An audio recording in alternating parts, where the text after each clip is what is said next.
Tere õhtust! Mina olen Eva Esse ja ma olen täiesti kaine. Vähemalt järgmised tund aega.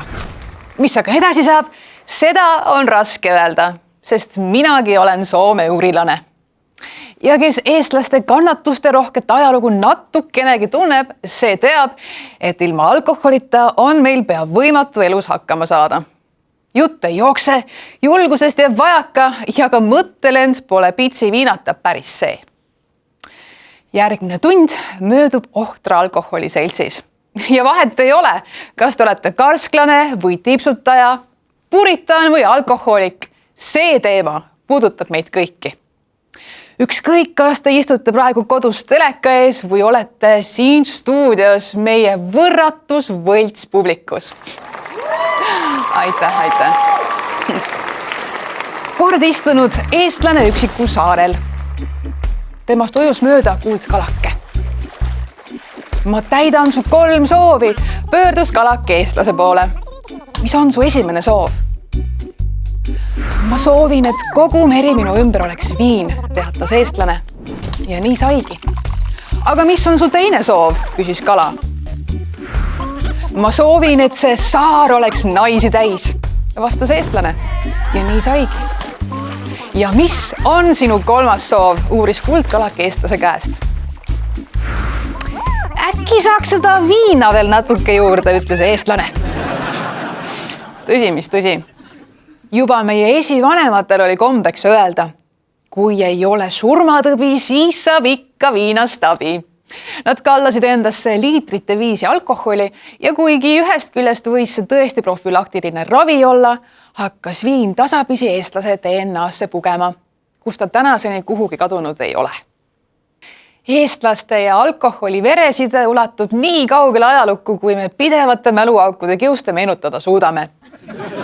Viinakööke ehitati Eestis juba 16. sajandil ja viina põletamine oli iga eduka mõisa majandamisel oluline osa.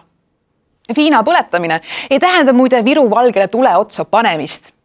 Nii nimetatakse piirituse tootmise tehnoloogiat, mis toimub 3 põletuskatla abil. No põletada suudab inimene lisaks viinale ka oma elu. Ja just sellest ma täna teile rääkida tahangi. Keegi lükkas kogemata ühte viinapudelit ja pudel kukkus maha ja läks katki. Laual oli 8 viinapudelit. Öeldakse, et ühe nähtuse populaarsuse üle saab otsustada sõnade rohkuse abil, mis seda nähtust iseloomustavad. Heal lapsel ehk alkoholil on eesti keeles tõepoolest mitu nime.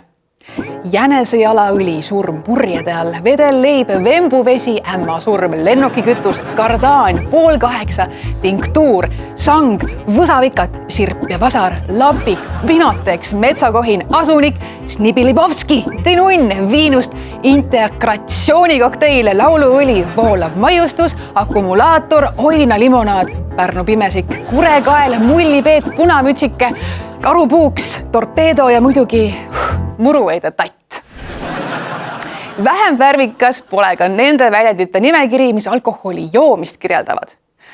Tina panema, lakkuma, jämmima, libistama, sange panema, toopi juhama, ruupi võtsma, tankima, sassi kammima, svipsi võtsma, timmima, trinksima, kastma, viinlema, keevitama, lõhnu juurde tegema, laadima, kärsalikku panema, lahendama, veevõtu kohale kogunema, limpsima, küprokit panema, doseerima, lirpima, lunki panema, läbustama, mulistama, viinaraadiosse intervjuud andma, määrima, niisutama, pralletama, šnapsitama, subistama, tahma üles lööma, tempot hoidma, tunnet tegema, vindutama, vähtama, õnitama, tilka lükkama ja muidugi Eesti asja ajama.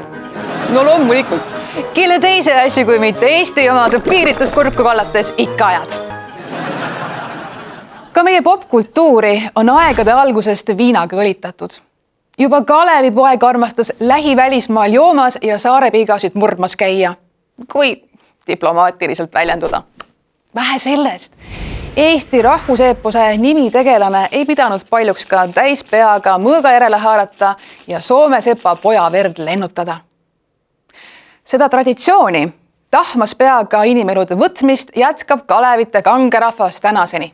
Mis sest, et mõõkade asemel oleme hakanud kasutama bussnuge ja autosid.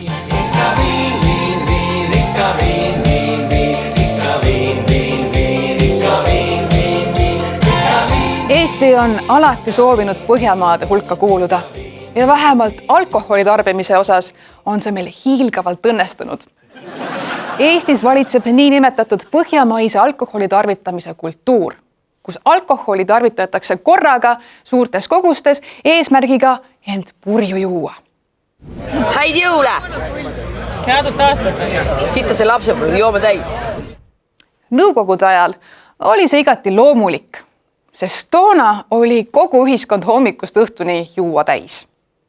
Isegi riigijuhid alustasid päeva karafinitäie stalnitšnajaga ja kui nad sattusidki kained olema, näiteks kõnet pidades, mõjusid toonased parteibossid ikkagi umbjoobes kännuämblikena. Здравствуйте, дорогие юные друзья. Поздравляю всех вас с Новым годом. Tänases Eestis ei ole purjus poliitik sama veenev isegi siis, kui ta ka päriselt purjus on. Eestis on vaja toetada sisetarbimist. Kui me mõtleme selle peale, mis aitab meie sisemajandust, mis aitab meie SKP kasvu, mis aitab meie tööhõivet, inimeste palga kasvu. Suur osa sellest on ikkagi ju sisetarbimine. Kuigi alkoholi tarbimine on viimasel aastakümnel Eestis mõnevõrra vähenenud, põhjustab ta endiselt rohkelt enneaegseid surmasid ja terviseprobleeme. 2019. aastal hukkus õnnetustes 112 alkoholijoobes inimest ja 507 inimest suri otseselt alkoholist põhjustatud terviseprobleemide tõttu.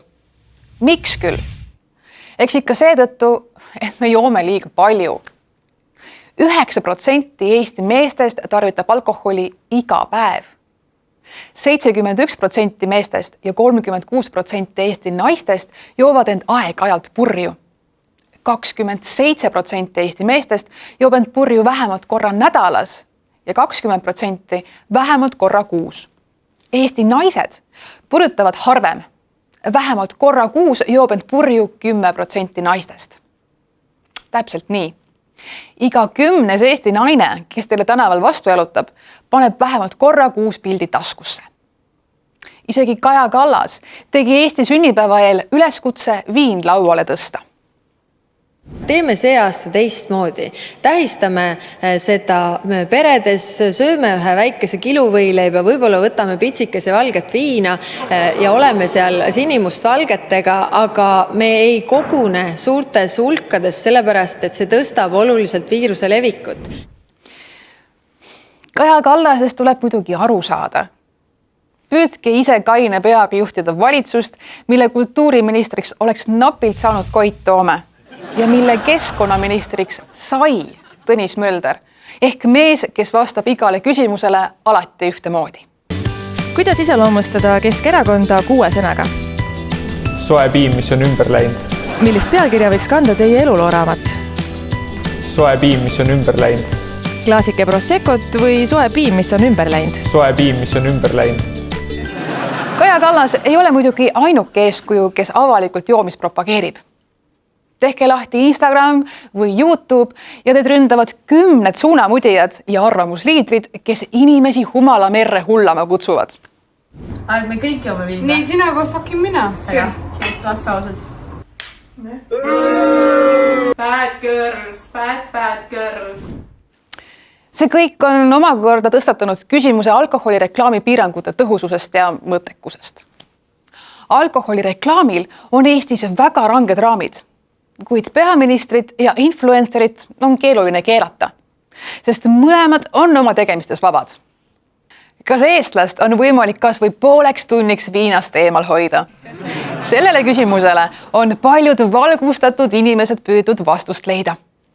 Viimastel aastatel on alkoholivastase võitluse võrdkujuks saanud Jevgeni Ossinovski, ehk mees, kes suudab parandamatu nikotiinisõltlasena suitsu ette panna isegi siis, kui tal sigaretid on otsa saanud. Jevgeni Ossinovski nägi kurja vaeva, et viin eestlase vereringest eemaldada. Paraku on tuuleveskitega võitlemisele omad reeglid. Eriti muidugi siis, kui seda võitlust Jevgeni Ossinovski kombel pidada. Mees hakkas keeldude ja käskudega reguleerima probleemi, mida on nende samade keeldude ja käskudega varemgi reguleerida püütud. Ja alati tulutult. Ossinovski sõda viinaga kukkus kahjuks haledalt läbi. Hullem veel, usin keelaja saavutas oma kirvetööga soovitule täpselt vastupidise efekti. Inimesed mobiliseerusid alkoholi kaitsele ja järgmise 100 aasta jooksul ei tõsta ilmselt ükski valitsus ühtegi alkoholiga seotud maksu. Mõistlikud inimesed püüdsid Ossinovskit mõõdukusel manitseda, aga ei. Väsimatu Don Quixote käitus nagu põikpäine jonnipunn. Lükkad pikali, aga tema tõuseb ikka püsti ja kisendab veel valjema häälega edasi. Ja nii nagu iga mängukann lendab lõpuks prügikasti, on endisest tipp-poliitikust nüüd saanud lihtne parteisõdur, kes Riigikogu fraktsiooni koosolekutel igavleb. Lisaks Ossinovski kadumisele sai Eesti rahvas peagi veel ühe rõõmsa uudise. Eelmisel kevadel tabas meid enneolematu joomapuhkus ehk COVID-19. Valeuudised alkoholimüügi lõpetamisest langisid iseäranis viljakale pinnasele. Ja kõik, kes ei olnud selleks hetkeks hingamisaparaatide külge ühendatud, tormasid nüüd viinapoodi. Ikka selleks, et oma sotsiaalmeedia pokaalide ja pudelite piltidega üle ujutada ja seejärel end rihmaks tõmmata. Aga mida siis teha? Võib-olla teevad karskusaktivistid sääsest elevanti. Alkoholi tarbimise numbrid on ju viimase 10 aastaga langenud, mida need karsklased siis ikka veel vinguvad. Äkki ei olegi see probleem kaugeltki nii suur, nagu terviseametnikud räägivad. Tegelikult on küll. Ja selle tõestuseks vestlen ma kohe mehega, kes alkoholi tõttu endat peaaegu elu võttis. Ärge kuhugi kaduge.